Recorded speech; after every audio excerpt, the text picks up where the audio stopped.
नमस्कार, किस्सा यूपी का देख रहे हैं आप। मैं हूं आपके साथ सबा शाहिद शेख।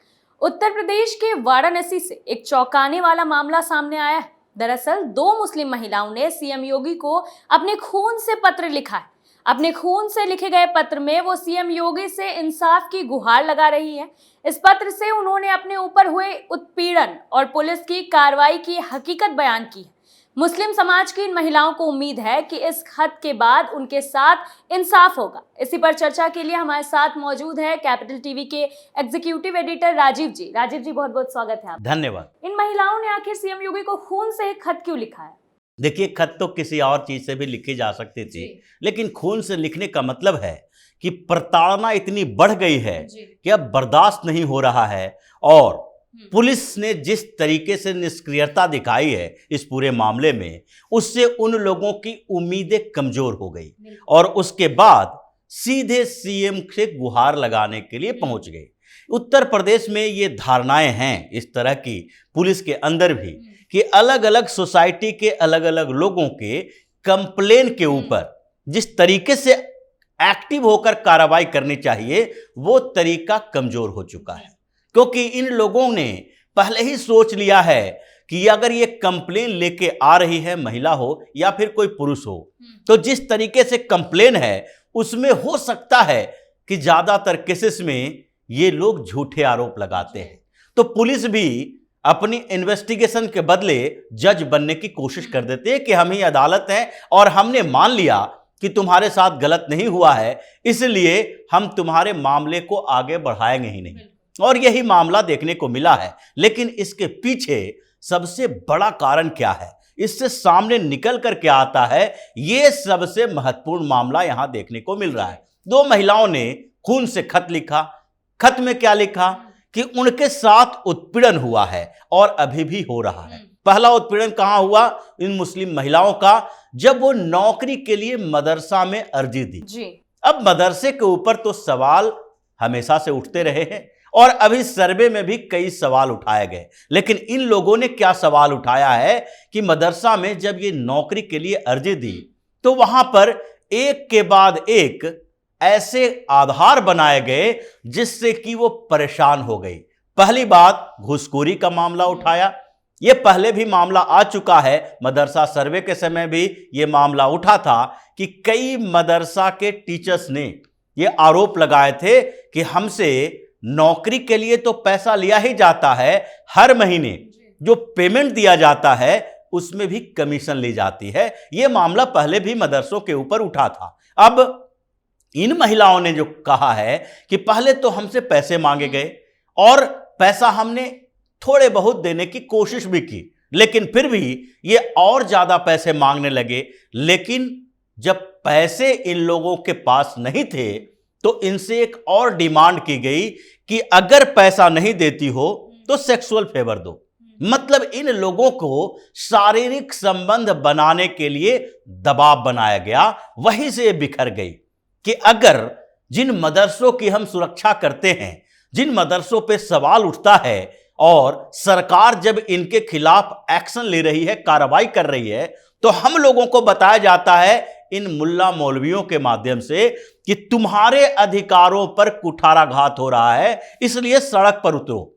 मदरसा का मतलब मुसलमानों के एक प्रतीक तौर पर दिखाया जाता है कि ये तुम्हारे धर्म का एक अंग है, जबकि ये दुकान चलाने वालों के लिए एक पेशा है कि वो इसको बिजनेस के तौर पर ले रहे हैं। और इन महिलाओं को भी यही लगा कि जो हमसे बार बार ये बात कहते हैं कि जब मदरसा गलत तरीके से काम कर रही है, सरकार उन मदरसाओं के ऊपर एक्शन ले, सरकार उनका सर्वे करवाए, इसके विदेशी फंडिंग का राज खोले। और यहां पर जो ज्यादतियां चल रही है बच्चों के साथ और टीचर्स के साथ, उसके बाद जब सरकार उठाए, प्रशासन उठाए, तो हम लोगों को कहा जाता है कि इसकी सुरक्षा में तुम्हें सड़कों पर आना पड़ेगा। लेकिन हमारे साथ ही ये मदरसा के लोग ऐसा काम कर रहे हैं, तो फिर हमें क्या करना चाहिए? ये उसके अंदर कई समय तक, कुछ समय तक, महीनों तक ये सवाल उठते रहे, गूंजते रहे कि हम शिकायत किससे करें। तो फिर जब लगा कि कोई सहायता नहीं कर सकता तो पुलिस के पास गई। पुलिस ने देखा कि ये मामला जो बता रही है उसमें सच्चाई कम है, क्योंकि उसके दिमाग में पहले ही चलता रहा है कि अगर कोई नौकरी के लिए अर्जी देती है और उसके बाद उसकी नौकरी नहीं लगती है तो उस पर जो आरोप लगाया जाता है नौकरी देने वाले पर, वो आरोप झूठा होगा। पुलिस ने पहले ये समझ लिया कि आरोप झूठा है, इसलिए पुलिस की निष्क्रियता बनी रही, उसने मामला दर्ज नहीं किया। फिर इन महिलाओं ने सोचा अब कहां पर जाए, और इसी कड़ी में इन लोगों को लगा कि जब सारे दरवाजे बंद हैं तो बाबा का दरवाजा हमारे लिए खुला हो सकता है, एक अंतिम कोशिश करके देख लें। और वही अंतिम कोशिश थी जिसका अंतिम कोशिश उसकी कामयाब रही है, क्योंकि जैसे ही ये खत की बात सामने आई पुलिस भी एक्टिव हो गई और जिन लोगों के खिलाफ ये मामला दर्ज करवाना चाहती थी उसके खिलाफ मामला दर्ज हो गया। अब उनके खिलाफ कार्रवाई भी होगी, पुलिस इन्वेस्टिगेशन करने के लिए तैयार है। लेकिन सवाल अभी भी वही है कि क्या एक रिजवान है, क्या एक मदरसा प्रशासक संचालक है जो ऐसे एक्टिविटी में संलिप्त है? ये मिला जुला हुआ है। ये कई ऐसे जगहों पर, यहां तक कि 2 तरह के काम जो इस तरह की एक्टिविटी को लेकर मदरसों से सामने आए हैं, उसमें पहला मदरसा की महिला टीचर और दूसरा मदरसा में पढ़ने वाले बच्चे और बच्चियां। ऐसा नहीं है कि सिर्फ बच्चियों के साथ ही, बच्चों के साथ भी कुकर्म की कई घटनाएं सामने में आई है कि ये मदरसा के जो टीचर हैं, ये मौलवी हैं, इन लोगों ने कुछ बच्चों को अपने हवस का शिकार बनाया, कुछ बच्चियों के साथ गलत हरकत की। ये कई मामले खबरों में आते रहते हैं। पहला मामला तो यही रहा कि इन लोगों के अंदर क्या चल रहा है, और इसी बात को लेकर एक कॉलम मदरसा के सर्वे में था कि आप ये बताएं कि आपके मदरसा में जो शिक्षक पढ़ा रहे हैं उसका क्वालिफिकेशन क्या है, वो कहां से आया है, कौन से बैकग्राउंड है, इससे पहले वो कहां काम करता था। उसने शिक्षक बनने की, यानी कि जिस तरीके से सामान्य स्कूलों में टीचर ट्रेनिंग के बाद ही आप टीचर बन सकते हैं, जिसके लिए बीएड एमएड किया जाता है, उसी तरीके से इन लोगों ने जो यहां पर पढ़ा रहे हैं कोई ट्रेनिंग ली है शिक्षक बनने की? अगर नहीं ली है तो ये यहां पर क्या कर रहे हैं? ये सवाल इसलिए उठाया गया था क्योंकि कई ऐसे मामले मदरसों के बारे में आ रहे थे कि वहां पर शिक्षकों की क्वालिटी की तो बात छोड़ दीजिए, पढ़ाने आता है नहीं आता है, वो वहां पर नियुक्त ही इस आधार पर किए जाते हैं क्योंकि संचालक जो है उसके साथ उसकी सेटिंग कैसी है। और सेटिंग है तो ऐसा भी मामला सामने आया कि ये लोग तो 20-30% कमीशन अपने पेमेंट में से मदरसा संचालकों को देते हैं। जो विदेशी फंडिंग का मामला आया था और बाहर से जकात के नाम पर जो चंदे की रकम से चलाए जाने वाले 8,500 से ज्यादा जो उत्तर प्रदेश के मदरसे जो रजिस्टर्ड ही नहीं हैं, उनका मामला जब सामने आया तो एक बड़ी बात यह भी सामने आई थी कि पैसा विदेशों से आता है, जिसमें बांग्लादेश भी है, सऊदी अरब भी है, नेपाल के रास्ते भी पैसे आते हैं। ये पैसे जो आते हैं मदरसों में, उसमें उसको खर्च दिखाना पड़ेगा।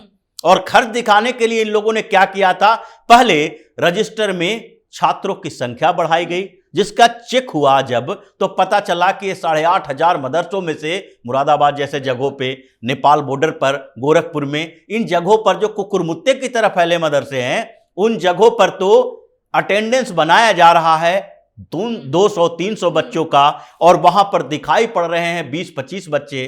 3 कमरों में मदरसा चलाया जा रहा है। कैसे 3 कमरों में ये 200 से 300 बच्चे पढ़ेंगे?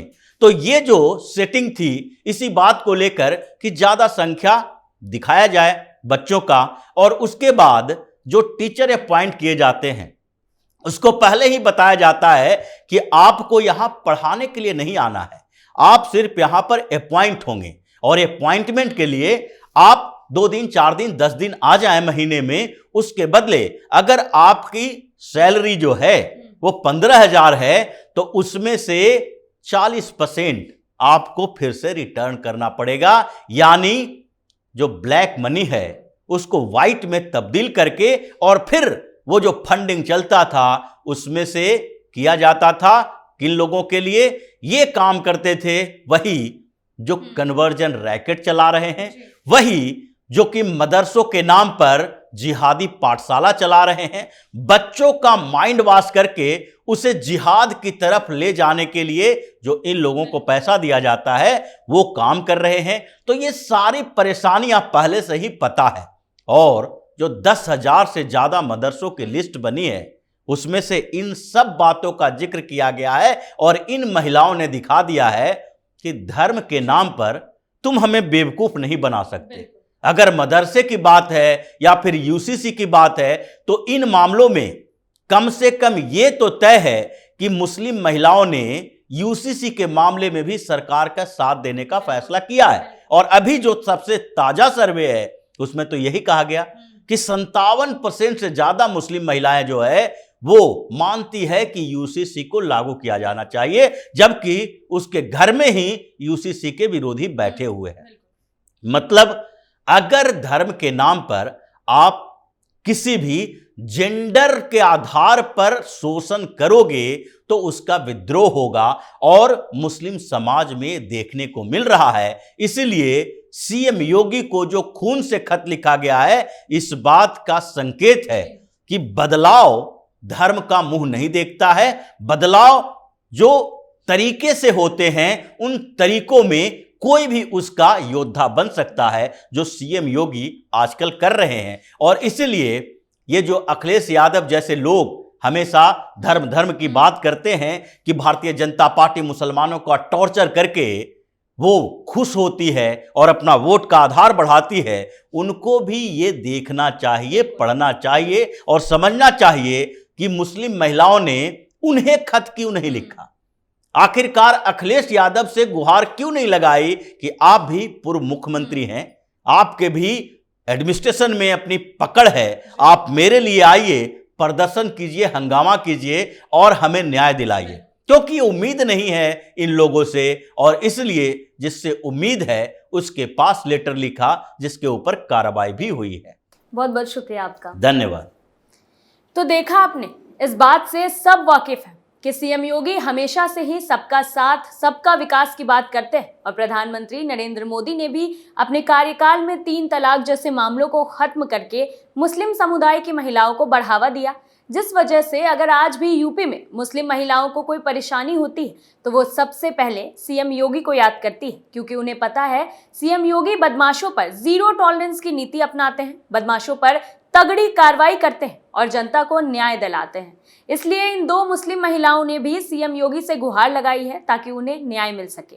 उम्मीद है कि सीएम योगी जल्द ही आरोपियों पर तगड़ा एक्शन लेंगे और जरूरत पड़ने पर उस मदरसा प्रबंधक रिजवान पर बुलडोजर कार्रवाई भी की जाएगी। फिलहाल के लिए किस्सा यूपी का में इतना ही। बाकी तमाम बड़ी खबरों के लिए देखते रहिए कैपिटल टीवी। नमस्कार।